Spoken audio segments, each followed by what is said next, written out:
বরগুনার পাথরঘাটা উপজেলার আড়তে প্রতিদিন গড়ে লাখ লাখ টাকারও বেশি মাছ বিক্রি হয়, অথচ 2 দশকেও নির্মাণ হয়নি জেলেদের জন্য স্থায়ী শেড। কাঁচা ও কাদামাটির সড়কের কারণে দূর দূরান্তের পাইকাররা আসতে না পারায় ন্যায্য মূল্য থেকে বঞ্চিত হচ্ছেন উপকূলের জেলেরা। পাথরঘাটা থেকে জাফর ইকবালের রিপোর্ট, জানাচ্ছেন শম্পা আক্তার।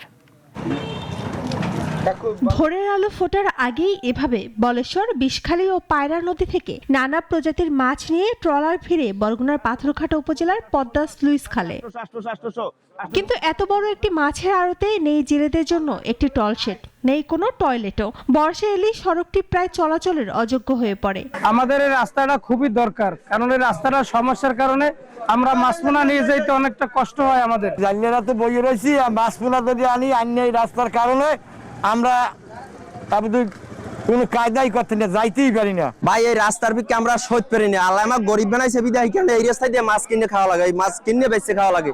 আর নাইলে অন্য কোনো ধরেন কাম থাকলে আমরা এখানে নামতাম না। রাস্তার যে গতি, মাছ লইয়ে মেলা হলে পরে খালে পরে কাটতে রাইয়ে কাদায় মাইকে ঝুঁকে ইয়ের পর যাওয়া লাগে মাছ লইয়ে। ভাই বোঝেন, পদ্মা মৎস্য অবতরণের মূল প্রবেশ পথ, এই প্রবেশ পথটাই একদম খারাপ, যার ফলে দূর দূরান্ত হতে পাইকার এবং সাধারণ মানুষ এই রাস্তা থেকে চলতে পারে না। ফলে দূর দূরান্তের পাইকাররা এখানে আসতে পারেন না, আর সেই কারণে কখনো কখনো অর্ধেক দামে মাছ বিক্রি করতে বাধ্য হন জেলেরা। রাস্তাঘাটের অবস্থা ভালো না, কিন্তু দূরের পাইয়ার অনেকগুলো চলে যায়, একবার আসলে আর আসে না। আমি এখানের পাইকার, এখানে মাছ কিনে নিয়ে দূর দূরান্তে বিক্রি করি, কিন্তু এইখানে কোনো ভালো কোনো ব্যবস্থা নাই, রাস্তা নাই, চলার মতো কোনো ভালো পরিবেশ নেই। স্থানীয় জেলে ও মৎস্য ব্যবসায়ীরা জানান, প্রায় 20 বছর ধরে তারা একটি টলশেড ও পাকা সড়ক এবং একটি গণ শৌচাগারের দাবি জানিয়ে আসছেন। আমরা বুঝি না যে আসলে কি সমস্যাটা, যে সরকারই আসুক সেই মানে বলে যে আমরা রাস্তাটা দেবো, টিওনো আয়, চেয়ারম্যান আয়, কিন্তু আসলে কেউ রাস্তাটা করে না। কি সমস্যা আমরা আসলে বুঝতে পারি না।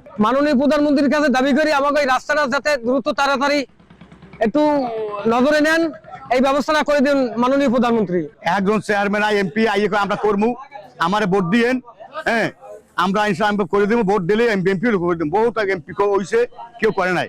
সরকারের দৃষ্টি আকর্ষণ করে জেলেদের সমস্যা সমাধানে সরকারের হস্তক্ষেপ কামনা করেছেন বিএনপির সাবেক আহ্বায়ক। পাথরঘাটার যেহেতু 80% মানুষ মৎস্যজীবিকার সাথে নির্বাহ করে, অতএব এই মৎস্যজীবীদের স্বার্থে এই রাস্তাটা অত্যন্ত প্রয়োজন এবং অত্যন্ত গুরুত্বপূর্ণ একটি রাস্তা।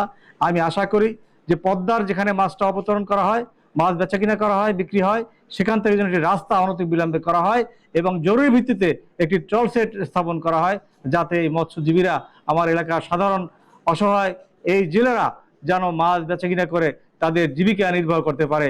মাছের ন্যায্য মূল্য নিশ্চিতে কার্যকর পদক্ষেপ নেওয়ার দাবি জেলেদের। শম্পা আক্তার, নাগরিক।